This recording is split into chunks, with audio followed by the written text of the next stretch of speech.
Muy bien, ¿cómo les va? Nos encontramos nuevamente, queridos hermanos, hermanas y personas que estén mirando esto.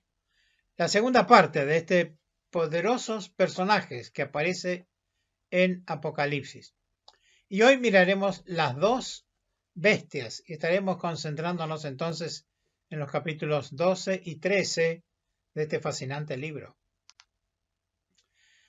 La palabra de Dios dice así: y me paré sobre la arena del mar, dice Juan, y vi subir del mar una bestia que tenía 7 cabezas y 10 cuernos, y en sus cuernos 10 diademas, 10 coronas, y sobre sus cabezas un nombre blasfemo. Tomemos en cuenta esta designación de esta bestia. Y la bestia que vi era semejante, entre a detallarla, a un leopardo, y sus pies como de oso, y su boca como boca de león. Y el dragón, que es el personaje que vimos la vez pasada, que es la serpiente antigua y representa a Satanás. Y el dragón le dio su poder y su trono y grande autoridad. Evidentemente entonces el poder de esta bestia proviene de Satanás, no de Dios. Y se maravilló toda la tierra en pos de la bestia, todas las personas. Y adoraron al dragón que había dado autoridad a la bestia. Y adoraron a la bestia, diciendo: ¿quién como la bestia y quién podrá luchar contra ella? Es un personaje súper poderoso. También se le dio boca que hablaba grandes cosas. Y blasfemia, nuevamente encontramos esta palabra, es hablar contra Dios. Y se le dio autoridad para actuar 42 meses. Aquí hay una clave muy interesante, que son los tiempos que nos lleva a los 3 años y medio, que sería la mitad de la semana de Daniel, que son 7 años.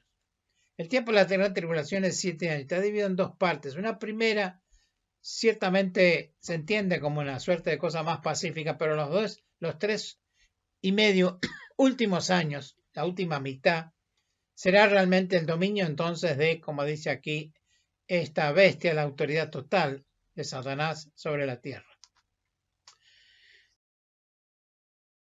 Y aquí tenemos entonces una representación, una ilustración que se puede armar: quién como la bestia y quién podrá luchar contra ella.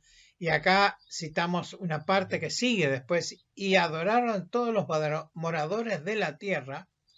Y aquí viene la clave: cuyos nombres no estaban escritos en el libro de la vida del Cordero. El gran tema que diferencia muy claramente Apocalipsis, Juan en Apocalipsis, y Dios en ese libro, es justamente estar inscritos o no en el libro del Cordero. Jesús también había hecho referencia a esto. Ustedes tienen que estar más contentos de estar inscritos en el libro del Cordero de la vida. Pero seguimos focalizados un poco en esta bestia realmente tenebrosa, como aquí la ilustra el artista. Pero tenemos que remontarnos atrás a Daniel para empezar a entender un poco las figuras que aparecen acá. Siempre, la verdad, yo a veces anticipo y digo, en realidad es mejor leer las profecías, tipo Daniel, por ejemplo, antes de entrar en Apocalipsis.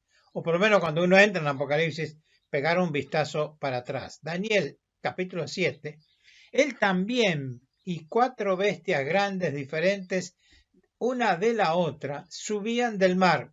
El mar siempre en las escrituras representa a las gentes, la población. Algunos también lo interpretan como los conflictos, pero más que nada es la masa de gente, es una masa uniforme o informe, digamos así, tipo mar. El mar agitado, el mar calmo, en fin, son las poblaciones. Y de ese montón de multitudes, surge esta bestia, obviamente humana. Dice entonces aquí Daniel que la primera era como león y tenía alas de águila.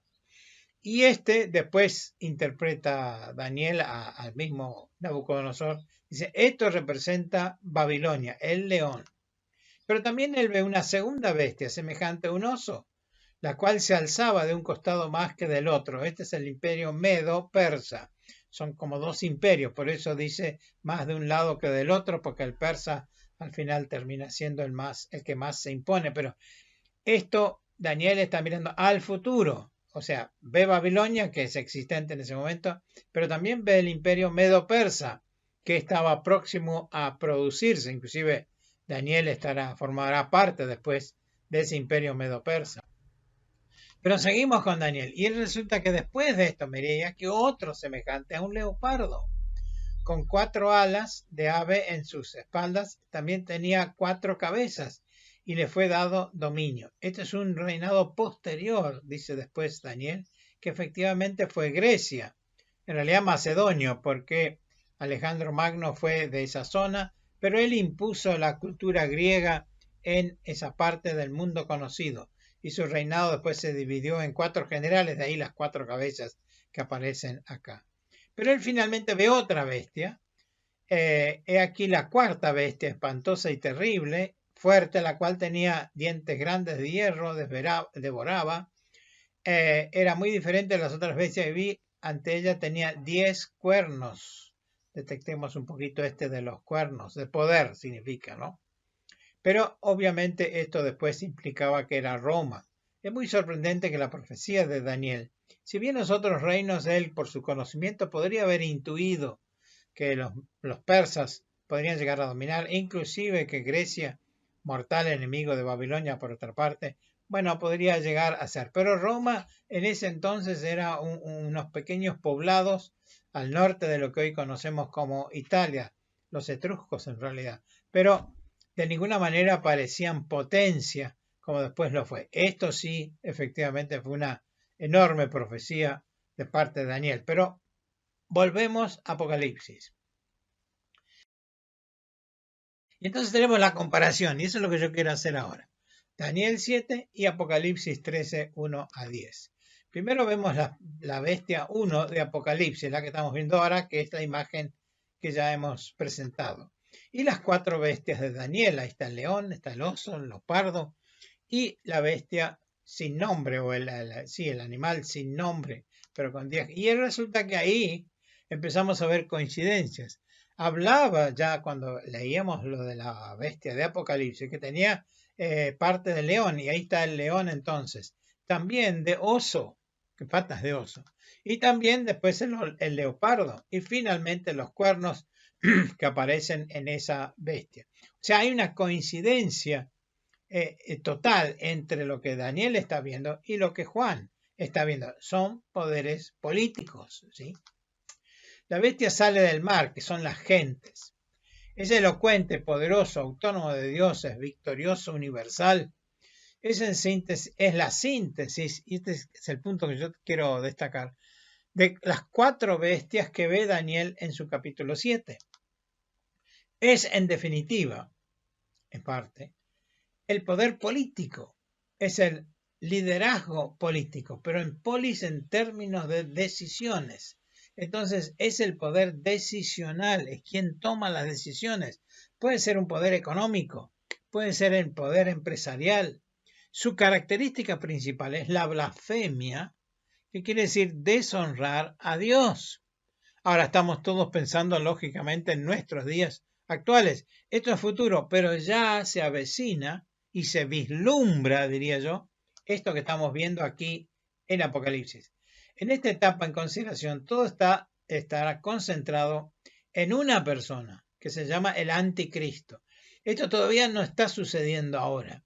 Jesús mismo dijo, van a haber muchos anticristos. ¿Y cuántos en la historia se han tratado de identificarlos como anticristos? No hace falta dar listados, inclusive hasta en el día presente algunos de los actores pueden ser catalogados de anticristo, pero este es el anticristo definitivo, el anticristo final, podríamos decir. Es una bestia, es un poder político, un poder decisional, y todo dominado por Satanás. Y aquí hay un punto muy importante. Todo lo que es el marco decisional hoy en día, no hay que esperar hasta el futuro, está dominado por Satanás. Dios está por encima de todo eso, pero aquí hay un poder corrupto que maneja estas cosas Y Dios nos explica cuál es el desenlace final, que es lo que vamos a ver al final de esta charla, justamente de todo este sistema. Seguimos con la lectura. Apocalipsis, la otra bestia, Apocalipsis 13. Dice que después vi otra bestia que subía de la tierra, no del mar, de la tierra, sube del sistema, no de la gente, sino del sistema. Y tenía 2 cuernos semejantes a los de un cordero, parece un cordero, mas hablaba como un dragón. Y aquí viene entonces esta presentación de esta segunda bestia, que es más sutil, más escondida que la primera, que es muy evidente y muy obvia. Ya habíamos visto cómo Satanás tuvo que salir cuando aparece la mujer. Pero aquí hay un juego acá muy interesante para que nosotros podamos mirar y observar lo que está pasando hoy en día.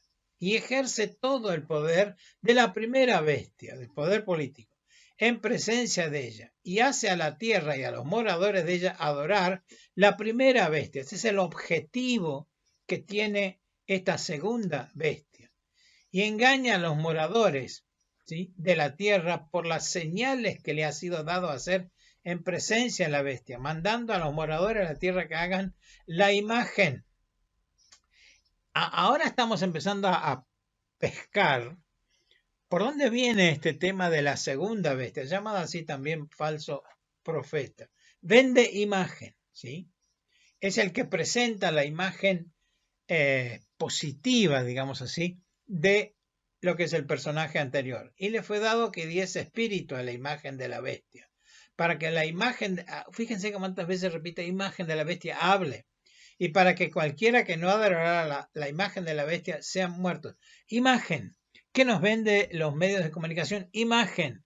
Imagen de esto. Trata de mostrar en su aspecto más positivo, digamos. Esto lo vemos nosotros con los canales de televisión o con los medios de comunicación masivos que hay mismo acá en la Argentina y seguramente en otras partes. Vende, ¿sí?, el producto de la bestia, que se llama también el falso profeta. Hace que la tierra y los moradores de ella adoren a la primera bestia. Engaña a los moradores de la tierra. Si ustedes leen libros sobre Apocalipsis, que yo siempre recomiendo el de Carballosa, por ejemplo, pero hay infinidad de libros más, la mayoría tiende a identificar este como un personaje religioso, ¿sí? Yo lo quiero plantear más bien como un personaje ideológico y vamos a explicarlo. ¿Qué representa esta bestia? Es el interlocutor válido de la bestia. Esa es una frase que me gusta. Es el que interpreta, ¿sí?, la bestia y lo muestra vía imagen o lo que sea. Y en ese sentido es un falso profeta, porque está a nivel ideológico, no a nivel práctico, como es la primera bestia. Es más bien un poder ideológico, es cultural, es científico, es el poder educativo, ¿sí? A veces nos sorprenden las cosas que pasan. No te tiene que sorprender, porque esto ya está en Apocalipsis. Define una cosmovisión que por supuesto ha sacado totalmente a Dios de toda la ecuación, de la creación, de la formación, del aspecto moral de la vida, del aspecto de la vida misma.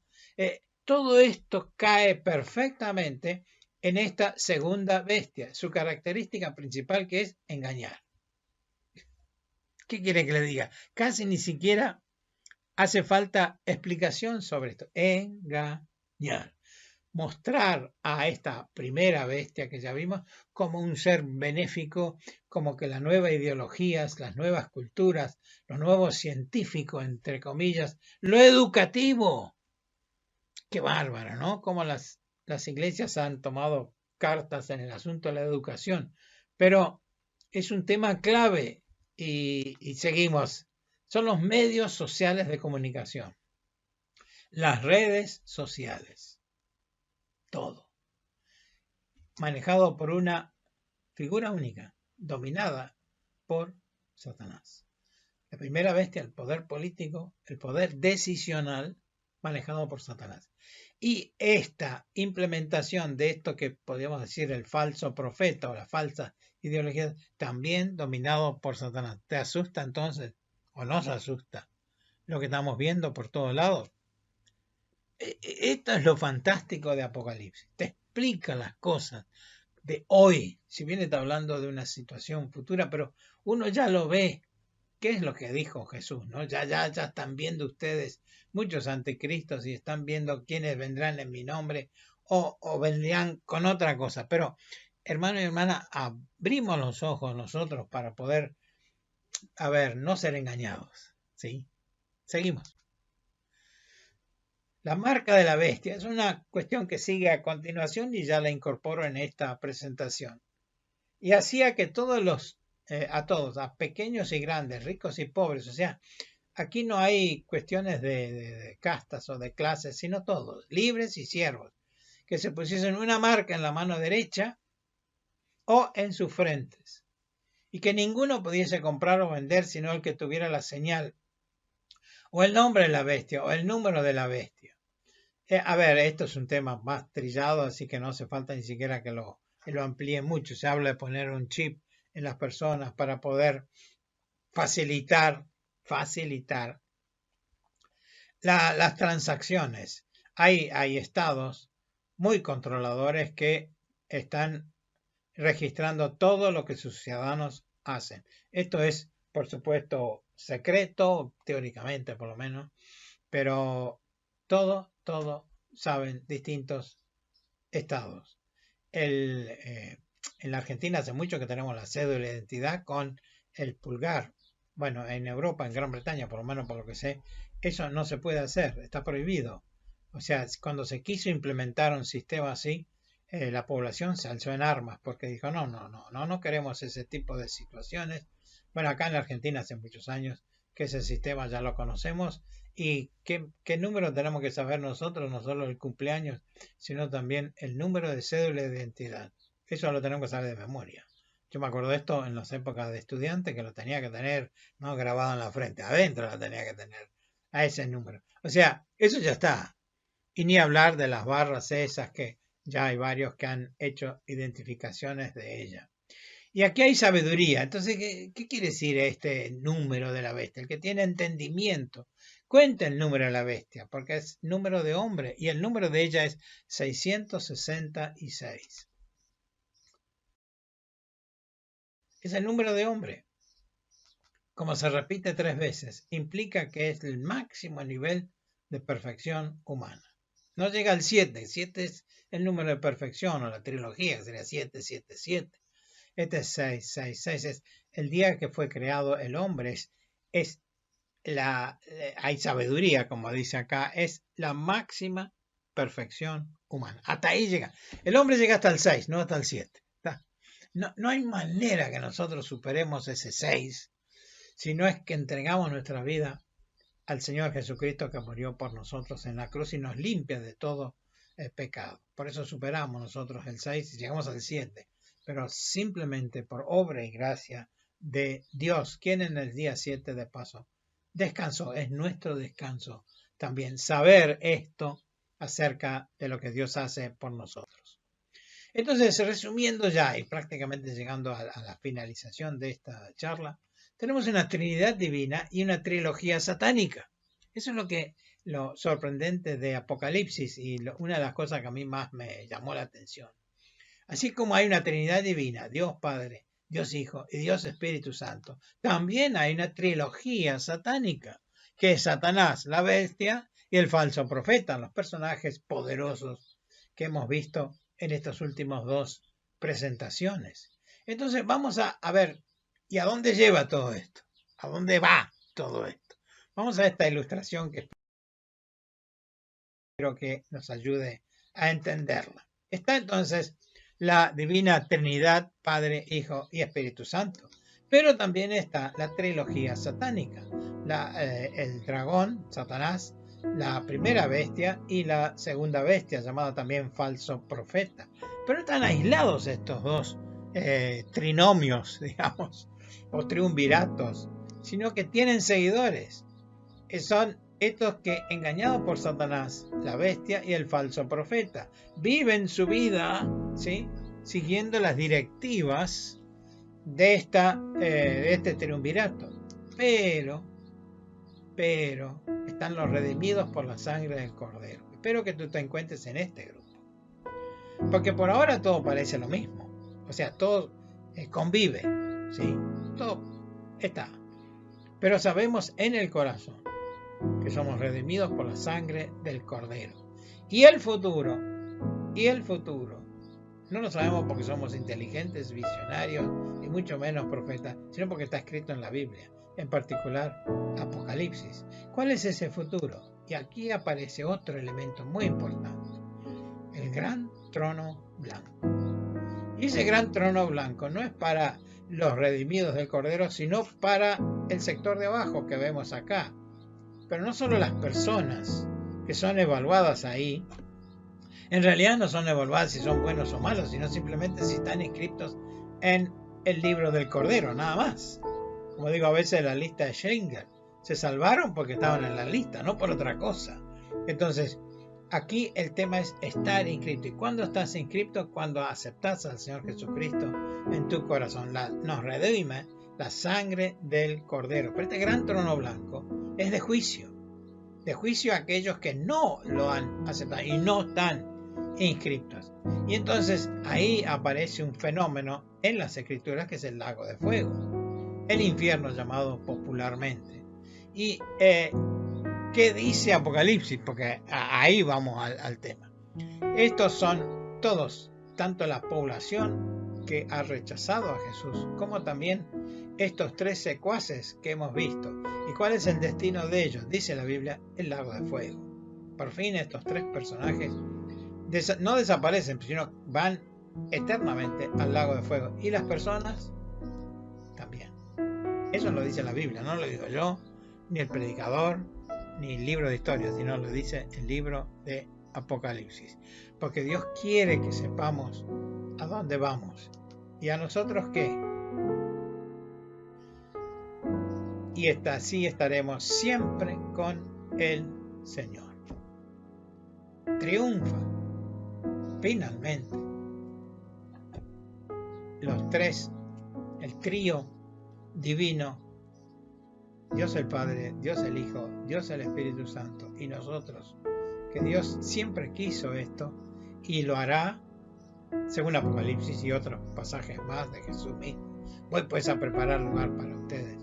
Y finalmente Pablo cuando nos dice, y así estaremos siempre con el Señor. Esto es para animarnos, queridos hermanos y hermanas, realmente, para saber qué es lo que está sucediendo, quiénes lo están llevando a cabo y cuál es nuestra esperanza y nuestra posibilidad y nuestra vida de gloria eterna, aunque moramos. Justamente este 1 Tesalonicenses habla de la resurrección, cosa tan hermosa que es poder verificarla a través de la resurrección de Jesucristo mismo. Animaos los unos a los otros con estas palabras, dice Dios. Y a los que no, por favor sepan que estas son las consecuencias, las que hemos visto, de aquellos que rechazan esta hermosa oferta de Dios y nos ponen en conocimiento de las consecuencias de la misma. Queridos, que Dios les bendiga ricamente y que esto nos haga reflexionar a todos en cuanto a lo que Dios quiere para nosotros. Será hasta la próxima. Muchas gracias.